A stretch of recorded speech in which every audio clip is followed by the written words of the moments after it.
देखिए ये जब मदन यादव जी आए रहनी है हाँ हाँ वहाँ के आरजेडी के नाम पे वोट मांगत नहीं कहत नहीं कि मंटू तिवारी ना आवे आरजेडी के हम हई आरजेडी के छोटा लालू हाँ जी। वहाँ के कहत नहीं कि हम छोटा लालू हई तो रवा सबके क्या विचार बाकी यहाँ के छोटा लालू जी रवा सब बना दे कि फिर मंटू तिवारी एकदम बनावे के चाहे। जी हाँ जी एकदम बनावे के चाहे। छोटा मंटू तिवारी रवा गाँव में विकास निखन करत माने विकास तो सामने लौकत टुए के रोड में पानी पड़ल बटुए कौची कौची में बारिश होता तनकी सा तो जब रास्ता गाड़ी के वो नहीं रह जाए के बा चप्पल तूर के घरे उघारे गोड़े आ जाए के बा। माने पूरा लालू डेरा गांव में एक नली गली सड़क नहीं खे बनल कि ना नली तो बनले नहीं खे नली तो बनले नहीं खे राहो नहीं खे ये तो देखे के चीज बाटुए। बताई तनकियो बरसात हो जाओ तो एजा घर से निकलल मुश्किल बढ़ले बा। कोनो जब गाड़ी के कोनो रास्ते साधन नहीं खे तो रोगी जाई कैसे कान्हा पर टांग के ले जाए के पड़ी कम से कम माधोपुर चौटी तक वो जगह से हमने के गाड़ी के साधन मिली तब आदमी शाहपुर ले जाए यारा ले जाए पटना ले जाए जहाँ जाकर सुविधा बहुत ले जाए। देखिए हो सरकारी स्कूल हनु हाँ जी रवा सब देख सकत नहीं कि सब सरकारी स्कूल 1 किलोमीटर गांव से बहरी बाबू दियर में जंजेब जाए और ये जाए के कोनो रास्ता नहीं खे आ ना कोनो मने है पगदंडी बा सही जंजेब जे खेत के आरी आरी ओहू लोग का सुविधा होला कि ना शिक्षक लोग के जी बताई तो न क्यों बारिश हो जा बच्चा स्कूल बंद हो जाए वो दिन तो जी जी पानी के चलते लड़का जाला से गिर के कपड़ा लाता लटा जाला स्कूल के यहाँ पानी लग जाला फील्ड में। जी अब लड़का स्कूल के अंदर बैठी लो तो ठीक है पानी हेल हेल के ना तो वही फील्ड में खड़ा रही पानी पूरा से लेके जो नहीं रोड बाटे तो इतना गाड़ी घोड़ा के दिक्कत होखे ली सब रास्ता फूटल टूटल रवा सबके तो गांव में घूमनी है कोही एको नली गली रोड हमारा ना नाली गली नहीं खे 10 बरिस से बड़े मंटू तिवारी विधायक आ रवा सबके मांगना होला कि हाँ भाई ए गांव में नली गली रोड बने के जनता काहे ना जनता तो चाहबे करके हमारा सुख सुविधा मिले बाकी जौन बात है अब वहाँ के आम मीटिंग करावे के चाहिए कभी सालों में एक बार कहे कि हाँ जी आप लोग के रुचि माने कोनो चीज के होखे मांग करे के होखे असुविधा होखे वो चीज के हमारा के यहाँ एप्लीकेशन लिख के दी हम आगे जाके हम बढ़ाई वो जगह से पास हो तो हम बनवाई तो कुछ भी नहीं के सुविधा कहाँ से बनी। देखिए ये कुछ नवयुवक लोग भी बालो ओहू लोग से प्रश्न पूछाई का करेनी फिर हुआ हम तो पढ़ी ला भाई कौन क्लास में बीए में बीए पार्ट 2। हाँ अभी गाँव ही से तैयारी करता नहीं कहीं बाहरी से जी भैया वहीं से तैयारी करता नहीं हमारे गाँव में सबसे पहले कई मैनू के कोनो मेडिकल नहीं खे सरकारी अगर सरकारी व्यवस्था बा तो जब भूसा घास भरल बाटे डॉक्टर लोग अपना घरे बांध रहा अपना राज करता लो अपना गाँव में मैंने रास्ता के बिल्कुल साफा कुछ भी नहीं खे तो हमनी के रहने से के होने से ठीक बाटे पूरा गांव भर में कहूँ खड़ौजो तक नहीं ना भैया साफा नहीं खे जोन बात और माधोपुर से होने माधोपुर से होने बा पूरा लालू डेरा 12 गो नु 12 गो 11 गो पंचायत बा लालू के डेरा में 12 गो पंचायत बा पूरा लालू डेरा में। हाँ 11 पंचायत में रास्ता कहीं नहीं खड़ौजो नहीं खे ना जी भैया नहीं खे। तो मदन यादव जी का कहनी है रहा सबसे हम चाहम कि मदन यादव के जिताई जाल आरजेडी के नाम पे साफ विकास भी जाए हम चाहते हैं। मदन यादव जी विकास करी हैं काहे ना हमने चाहते तो काहे ना बनी हन मंटू तिवारी जे विकास नहीं करो मंटू तिवारी विकास कहाँ करता 10 वर्ष ले बड़ा विधायक जतिवाद खेलता रहन। अच्छा आवेलन कि ना घूमे खातिर आवेलन केहू घर अपन जालन बैठ उठ के पानी भी ना पियलन पानियो ना पियलो ना अब अपन बड़ा अथी देखलन बड़कपन देखावलन। अच्छा मने आवेले खड़े खड़े पानियो ना पियो ना जी पानी ना पियस फर के अपन हाथ गोड़ जोड़ के भेदभाव के चलते अब उनकर अंदर बात तबे नु उनकर अंदर भेदभाव बा तबे नु करतरन। हम चाहतनी कहल भैया कि आरजेडी के नाम पे कलंक बढ़न बाभन जो सब ब्राह्मण समाज में ये आरजेडी के जीत के आरजेडी के नाम पे जीत के अपन समाज के विकास करतरन। लाल डर में 1% विकास नहीं खे। हाँ हम चाहम कि एक रिंग के हटावल जाओ और आरजेडी के ही नाम पे पतन यादव के जितावल जाओ कि हमने के विकास ले जाम करा से माने 10 बरिस से इनका के बनावल बेकारे भइल। हाँ 1% विकास नहीं के भैया मंटू तिवारी के विधायक से। रउआ का नाम बा बाबा हमारा का कहना में वो तो है याद है यहाँ के जितावे के मदद वृद्धा पेंशन मिलेला रहुआ? हाँ वृद्धा पेंशन मिलेला? हाँ मिलल पेंशन। ए मंटू तिवारी करवले बड़े कि अपने सर वो धादु? बे मंटू तिवारी का करे, मंटू तिवारी का करे, मंटू तिवारी का करे, बिगा बिगा तू है दे। मान लियो तो हक बड़ा गांव बा, अरे वो बुखार लगी जाई तो कहाँ जाई? जाइब का मरब। हाँ तब और का अरे दिखावे कहाँ देखेब, इधर लाभ डॉक्टर जो है तनु में बार डॉक्टर जो ऐसे कर रहता नहीं है, माने एजा स्वास्थ्य के भी ध्यान लोग ना देवेला। नहीं के ना स्वास्थ्य ध्यान में के शिकायत करे में से कि जब स्कूल लागत नु तो मास्टर भी सामने के बच्चा सब घुमाता इधर उधर, मास्टर अपन काम करता ना पीछे बैठ के, मास्टर लोग भी मैंने गार्डिंग नहीं खे कि बच्चा हमारे क्लास में का करता का ना, या अपन लोग अपन पैसा बनावता लो आ बच्चा लोग भविष्य खराब करता लो। ठीक बा, स्कूल में सबसे पहले कंप्लेन नहीं बा कहीं कि हमारे स्कूल हमारे गांव में स्कूल बैठे लड़का लोग मैं शिक्षक जन मान लो इस सब भविष्य बिगाड़ता लो। आई कौन डेरा हो? लालू डेरा गांव? हाँ लालू के डेरा। लालू के डेरा? हाँ लालू के डेरा गाँव है। पहला नंबर तो स्कूले के शिकायत बा कि एकदम बीच जंगल में जाके बोल। हाँ हाँ बारिश में डाढ़ भर हो जाला पानी, स्कूल बंद हो जाला, केहू जाला है तरी केहू जाला हो तरी। अब मास्टर लोग को तो कभी कल बेरा के बेरा यहाँ लोग जहाँ लोग ठीक बा ना, टाइम पे आइबो ना करेला? ना कोई भी सर टाइम पे नहीं आते हैं तो कोई आते हैं, बच्चा इधर उधर घूमते रहते हैं, अपने अपने काम करते रहते हैं मास्टर लोग। राउर परिचय? हमारा नाम सोनू कुमार सिंह हटे भैया। सबसे बड़का चीज़ जाने के बा कि हमनी के एगो भोजपुरी में कहावत बा, खाई के मलाई आ बिलाई भइल भगती। या सारा जौन बाटे क्षेत्र में पूरा लालू डेरा के बात होता है, एको विकास नहीं खे, चाहे वो विद्यालय होके, चाहे चिकित्सालय होके, चाहे रोड होके, चाहे नली होके, चाहे गली होके। अब सोचल जाओ कि हमने के 1 किलोमीटर दूरी पे जो स्कूल बाड़ी सन, एमे बच्चन के का स्थिति होती।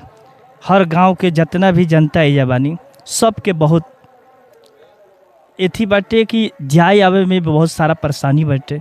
तब सोची कि खाली एजा बस वोट लिहल जाता है, और काथी के नाम पे? आरजेडी के नाम पे। और आरजेडी ऐसे दे देती है टिकट कि रउआ जौन बाटे सबसे ज़्यादा शाहपुर में ज़्यादा आबादी बाटे ब्राह्मण के, लेकिन एजा जातिवाद के नाम पे फॉरवर्ड और बैकवर्ड के नाम पे बांट दिया जाता है। तो हमनी के बैकवर्ड जितना भी समाज बिया सबके बहुत सारा दुर्गति झेले के पड़ता है। एकरा कारण से हमनी के पूरा बैकवर्ड समाज एक बार सब लोग मिलकर नया चेहरा के उजागर कल जाओ, नया चेहरा के देखल जाओ। 5 साल दे के यदि हमने के क्षेत्र में मदन भैया जी घूमता नहीं तो इनकरा के एक बार मौका दे के देखल जाओ। यदि विकास यहाँ के नहीं कर तो हमने के कह भी सकतन जा, काहे कि भाई एक चीज़ बाटे कि फॉरवर्ड नहीं बैकवर्ड बनी, तो भाई बैकवर्ड समाज के एक बार मौका दिहल जाओ। मदन जी पे भरोसा बार हुआ?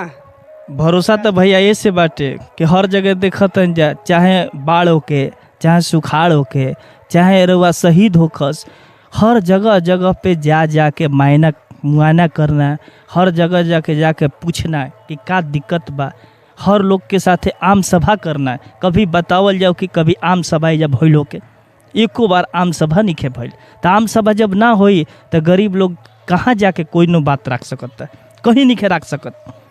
जब चिकित्सालय के एजाई हालत बाटे कि चिकित्सालय में हमेशा जौन बाटे कभी तेलहन के बोझा धल जाता है, तब कभी कुछ पुआरा धो दिहल जाता है, तो बताई कहाँ से हो सकता विकास। तो आम सभा के साथ यहाँ के काम करते नहीं, और सबसे बड़ा चीज़ जमीनी नेता बनी। यहाँ के हर काम बुलौला पे जाति पात से मतलब नहीं खे, जात पात से उठ के विकास के नाम पे हमने के शाहपुर क्षेत्र के एक बार मौका दे के यहाँ सबके एक बार मौका दियाओ, और 5 साल देखल जाओ। यदि विकास ना हुई तो हमने के उनका से फिर जाके कहब जाए। अच्छा देखी एजा बाबा बानी बत्ती दिनवा में लेके घूमत नहीं, एजा घर हरा उ? हाँ जो दिनवा में बत्ती लेके घूमत ये जो छुट्टी गोला। हाँ। एजा मदन यादव जी आइल बनी, कहतनी कि हम राजद के नेता हई, अब की परी हमारा के दी जा राव सब, का विचार बा? ठीक है बा। मंटू तिवारी एजा 10 बरी से विधायक बड़े, का कुछ विकास कैले बड़न कि ना? अभी जन चाहे तो विकास नहीं कर, गाय रास्ता कोई खाली कौन जाए बनावे के, ऐसे बनवा ना कोई।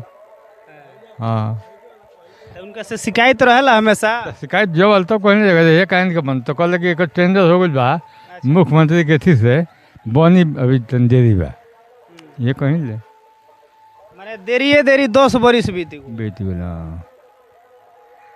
आशा बा कि उ बनवाई है।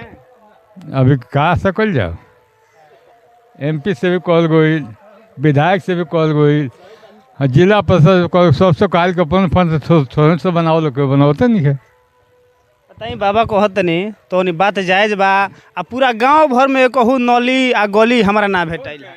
हटाई नहीं क्या कुल यही तरह बा जन के जल नल के पानी ना आइले को दिन एको दिन पनियो ना है। मंदिर एको दिन 5 नंबर वार्ड में नीतीश कुमार कहत रहे कि हर एक घर में आरओ के पानी पियावत नहीं। तर वो सब आइल बड़ी चल के देख लेबे के बा महाराज चल के संगे संगे देख लेबे के बा कि पानी गिरत कि नहीं के गिरत। अच्छा हाँ क्या बगल में नल भइल बा हई हई देख ली नल जल के व्यवस्था एजा पानी गिरता आरओ के पानी गिरता जी बच्चन के मास्टर लोग आके दिन भनू गप्पे चढ़ा के जात लोग पूरे स्कूल कोनो पढ़ाई नहीं के राशन मिलता बच्चन के हन आहार वो लोग गप्पे निकालता माने मास्टर लोग के खानो खा जाता लोग। खाना वो खा जाता लोग हनु हाँ ऐसा जितना प्रतिनिधि बागे जितना प्रतिनिधि जीतल बा लोग है इंदिरा आवास बा जाके पता कर 20-20 हजार लेता लोग 20-20 हजार घूस लेता लोग। घूस लेता लोग जितना कॉलोनियल बा उनसे पता कर 20-20 हजार लेता लोग ना देखिए रहुआ मीडिया में कहता नहीं सुनो थोइलो तो का जाने रहुआ नामो काट दी। काट दे उसका फर्क पड़ता है बाकी सच्चाई भाई जी हाँ जे लला बा बन तक जाके पूछो कि 1000 ला तू हाँ माने इंदिरा आवास के 20-20 हजार रुपया लेता लो तब काम कराओ। हाँ 20-20 हजार पलका किस्त लो 20 हजार दो फिर दूसरा के फिर 10 हजार दो आई रुपयावा के लेवेला ये गांव के दलाल सब बगैर से मिल गए है इंदिरा आवास सहायक से हाँ दूसरा गाँव के दलाल लुटा होता था हाँ फोटो खींचे हाँ फोटो के 2000 हो बा आगे सब गांव के दलाल बगैर सब बहरी के का काम जाए क्या दोस्त बा वार्ड मुखिया हाँ मिल के पैसा लेवा होता लो सही बात बा ये धंधा बा गंगाधर पंडित देखन पढ़नी दिल्ला बा 1-2 के वो चलता जहाँ चलता बाकी पूरे ये हाल बा कहीं जाए तो अब की पारी फिर चुनाव होखे वाला बा 5-6 महीना के अंदर में का लागता अब की पारी आरजेडी फिर से कि भाजपा आरजेडी आरजेडी तो आरजेडी में मंटू तिवारी तो कहता नहीं विकासे निखन करत तो केकरा के देखत सुन ना जब मजबूरी हो जाती है ये जो जनता के सामने है मजबूरी होती है यही आई आरजेडी से अब मजबूरी होती है हम जाएंगे तो कहाँ जाइए ये जब मदन यादव जाई रहनी है कहत नहीं कि हम छोटका लालू हई भले टिकटवा मत मिले बाकी हमहू लालुए हई लालुए यादव हई बाकी जब समाज के सामने हमको मजबूरी होता है एगो कहल बा कि नागनाथ सांपनाथ ओझा लोग को हुआ हाल बा भाजपा ने तुहा हाल बा एने तुहा हाल बा हमके देखक बा बता दे कि लालू के देखा तेजस्वी के देखक बा अरे चेंज करे के मूड में बनी जा कि ना हाँ चेंज हाँ तेज होता अच्छा बा कंजे छोकर ना आई तो बगल बा कुछ काम हो कर ले बगैर बाकी इतना काम चाहिए वो का लागता रहा सबके कि अब की पारी चुनाव बा बिहार में 10 वर्ष मंटू तिवारी विधायक रहले रावा गांव में विकास कुछ भइल बा कि ना मने कि बिहार में जैसे कि शाहपुर प्रखंड में लालू के डेरा एगो गाँव है तो हमनी के शिवानंद रामानंद तिवारी के बातन दिहल वोट बातन लालू डेरा पंचायत एकरा बाद से शिवानंद तिवारी के दिहल वोट हमनी के बातन शिवानंद तिवारी के एकरा बाद राहुल तिवारी के 10 बरिस देखल गोल बातन यहाँ से लालू डेरा पंचायत से 10,000 वोट ले करके SC ST OBC के लोगों को अभी तक ले बात न रोड है न रास्ता है न पानी है और जाला पर कहता है कि बिहार सरकार के ज़मीन भी या रोड बन जाए तो हम विधायक लोग से सरकार से कहना चाहते हैं बात हम कि बात लालू डेरा पंचायत के लिए जब से आज़ाद हुआ है कौन कौन विकास किया, कौन कौन बात यहाँ से किया जाए। एगो हमारे ज़मीन का मैटर चल रहा है, हमने के 75-76 में मेरे पिताजी के नाम से और अन्य लोगों के नाम से 75-76 में हम लोगों को पर्चा कटा था। उसमें सीओ जो है 11/9/2017 को पाला पानी गुजार करके फेंक दिया और उसमें पावर ग्रिड बना दिया और खाली भी ज़मीन था तो दूसरे को घर बनवा दिया, जो कि उसका खतियानी ज़मीन 5 बीघा है। हम लोग मुख्यमंत्री नीतीश कुमार के यहाँ कई बार गए, डीएम साहब के यहाँ, रोशन कुशवाहा जी के यहाँ गए, और अन्य बातों पदाधिकारी के पास डीसी लर के यहाँ गए, सारा लोग के कहे श्वासन फिर दिया कि दूसरा हम लोग ज़मीन देंगे, लेकिन अभी तक ले कुछ कार्रवाई नहीं हुआ। और हम यही कहना चाहते हैं सरकार से कि ओबीसी SC ST के बात खर्च कितना % खर्च किए हैं इसका ब्यौरा मिलना चाहिए। बातों इसका बातों इथी करना चाहिए। हम लोगों को तो हम लोगों को ना राजद से ना फायदा है और ना बीजेपी से हम लोगों को फायदा है। बातों हमको लोगों को समझ में नहीं आ रहा है कि किसके साथ रहे और किसके साथ न रहे। माने हउ पावर ग्रिल जोन बनल बारा वो सबके घर उजाड़ के बनल बा। जी, आ ओकरा मुआवजा के तौर पर कुछ ना मुआवजा के तरफ कुछ ना मिलल। बातों श्वासन सीओ दिया था जो 11/9/2017 के सत्य वर्मा थे, उस समय में बोले थे कि बातों ठीक है पावर ग्रिड नहीं मरने इसी करने के कारण जो है बातों बैठने के कारण आपसे ले रहे हैं और बातों दूसरा हम लोग ज़मीन दे रहे हैं। तो 559 में, 561 में और 573 में 1 एकड़ 29 डिसमिल ज़मीन नापी भई। नापी करने के बाद आजकल करते करते अभी तक लेना बातों हम लोगों को निदान हुआ ना इथी हुआ। हम लोग डीएम साहब से लेके मुख्य सचिव जो दीपक कुमार थे वहाँ तक ले गए। हम लोग 7 वर्ष में बातों हम लोग मजूरा आदमी हैं, हम लोग का मजूरा आदमी है। ये बताया जाए कि हम लोग बातों दौड़ धूप करे के बातों हम लोगों को बातों मजूरी करे के बाल बच्चा के पोसे के बातों हम लोगों को इथी किया जाए, बातों शोषण किया जा रहा है। बातों